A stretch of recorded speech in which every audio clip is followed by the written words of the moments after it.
बिस्मिल्लाहिर्रहमानिर्रहीम। अस्सलाम वालेकुम। नेकी किस तरह सफ़र करती है ये कहानी नेकी के सफ़र में शामिल होने वाले लोगों की है कि किस तरह वो नेकी को जारी रखे हुए थे। बहुत अच्छी कहानी है, एंड तक ज़रूर पढ़िएगा। मगर उससे पहले एक गुजारिश है कि चैनल को सब्सक्राइब भी कर दें।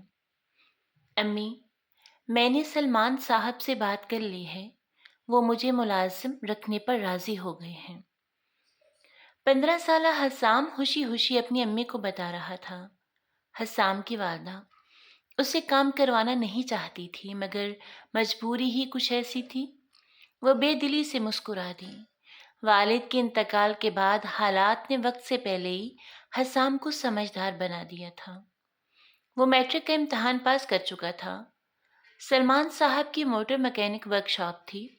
चंद महीने में ही हसाम ने अपने काम पर इतना अबूर हासिल कर लिया था जिसके लिए कई साल दरकार थे। सलमान साहब ने उसकी तनख्वाह बढ़ा दी थी। एक बार सलमान साहब के दोस्त डॉक्टर सलाहुद्दीन साहब अपनी गाड़ी ठीक कराने वर्कशॉप आए। डॉक्टर साहब से ये उसकी पहली मुलाकात थी। सलमान साहब कहीं गए हुए थे। वो हस्बे आदत पूरी तवज्जो से डॉक्टर साहब की कार पर काम कर रहा था।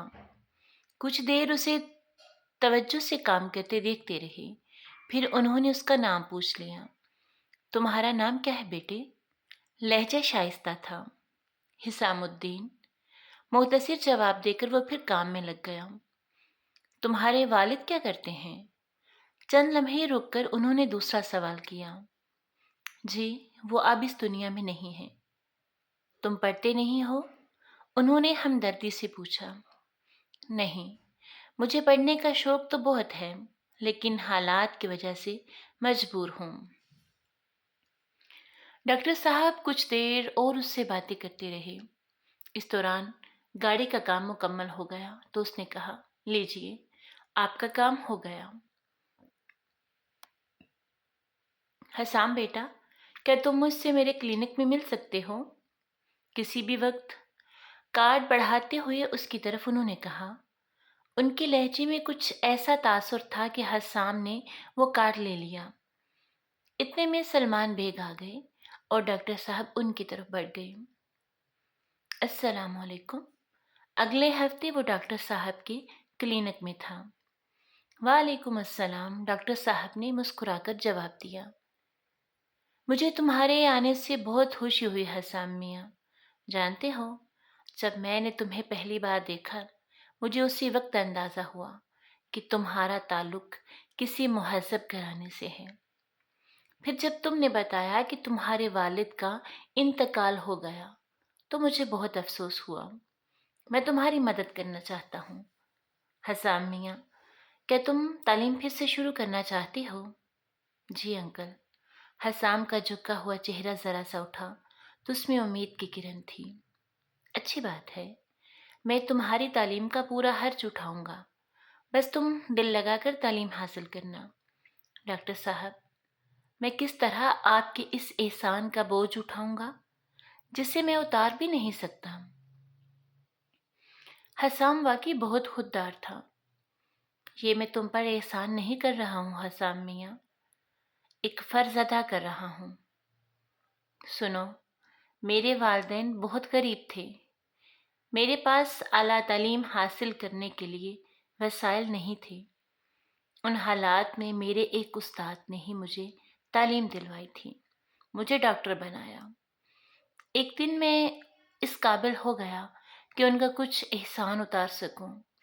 मैं उनके पास गया, उनका एहसान याद दिलाया तो उन्होंने जो कहा, उनके अल्फाज मुझे आज तक याद हैं।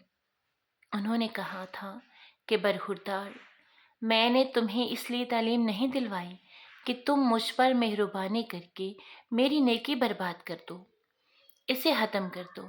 नेकी सफ़र करती है। हाँ, अगर तुम वाकई कुछ करना चाहते हो तो किसी ऐसे बच्चे को जो तालीम का शौकीन हो मगर उसके पास वसाइल ना हो, उसे तालीम दिलवा देना। तो हसाम मियाँ, मैं सिर्फ अपने उस्ताद का कर्ज उतार रहा हूँ। حسام اب مطمئن ہو چکا تھا، مگر چہرے پر پھر ایک الجھن آئی۔ انکل، میں صبح ورکشاپ جاتا ہوں اور رات کے 10 بجے واپس آتا ہوں۔ تعلیم کے لیے وقت کیسے نکال پاؤں گا؟ اگلے دن حسام ورکشاپ پہنچا تو دیکھا کہ باہر ہی ڈاکٹر صلاح الدین اور سلمان بیگ کھڑے مسکراتے ہوئے باتیں کر رہے تھے۔ وہ سلام کر کے ورکشاپ کے اندر چلا گیا۔ تھوڑی دیر بعد سلمان صاحب اندر آئے اور کہنے لگے، حسام، مجھے بہت خوشی ہوئی، تم نے پھر سے پڑھائی شروع کرنے کا فیصلہ کیا ہے۔ اس سلسلے میں تمہاری ہر ممکن مدد کروں گا، اور ہاں، اب تم شام 6 بجے ہی چھٹی کر لیا کرو۔ حسام کی خوشی کی کوئی انتہا نہیں تھی۔ حسام نے شام شہر کے کالج میں داخلہ لے لیا تھا۔ وہ انتہائی ذہین تھا۔ اس نے اپنے لیے تجارت کے شعبے کا انتخاب کیا تھا۔ ٹیوشن کی ضرورت اس کو پہلے بھی کبھی نہیں پڑی تھی۔ کبھی کبھار کوئی بہت مشکل سوال ہوتا تو وہ ڈاکٹر صلاح الدین کے بیٹے خرم سے مدد لیتا تھا۔ خرم ایک بینک میں مینیجر تھا۔ حسام نے بی کام کے بعد ایم کام بھی اچھے نمبروں سے پاس کر لیا۔ خرم نے سفارش کر کے اپنے بینک میں اچھی ملازمت بھی دلا دی تھی اسے۔ حسام کی تعلیم اب بھی جاری تھی۔ بہت سارا وقت گزر گیا۔ حسام الدین نے تعلیم مکمل کر لی تھی۔ اب وہ بینک میں ایک بڑے عہدے پر فائز تھے۔ ان کا پورا اسٹاف ان سے خوش تھا۔ انہوں نے ماں کی پسند سے شادی کر لی تھی۔ ڈاکٹر صاحب کا خاندان اس کی شادی کی تیاریوں میں پیش تھا۔ ایک دن وہ پھل خریدنے ایک بڑی دکان پر پہنچے۔ خریداری کے بعد دکاندار نے ایک لڑکے کو اشارے سے بلایا اور کہا کہ یہ سارے پھل صاحب کی گاڑی میں رکھ دو۔ حسام الدین صاحب کو یہ لڑکا بہت شائستہ لگا۔ انہوں نے لڑکے سے پوچھا، تم صرف کام ہی کرتے ہو یا پڑھتے بھی ہو؟ لڑکے نے جواب دیا، میرے والدین نہیں ہیں، میں اپنے غریب چچا کے ساتھ رہتا ہوں، وہ بھی یہاں سے تھوڑی دور کام کرتے ہیں۔ میں نے 9ویں جماعت پاس کر لی ہے۔ آگے پڑھنے کا شوق تو ہے، مگر گھر کے حالات خراب ہیں۔ ٹھیک ہے، حسام نے اپنا کارڈ اسے دیتے ہوئے کہا، تم اپنے چچا کے ساتھ اس پتے پر آ جانا، اللہ بہتر کرے گا۔ یہ سفر کرتی نیکی کا ایک اور پڑاؤ تھا۔ کیسی لگی آپ کو کہانی؟ ضرور بتائیے گا۔ ملتے ہیں پھر کسی اچھی سی سبق آموز کہانی کے ساتھ۔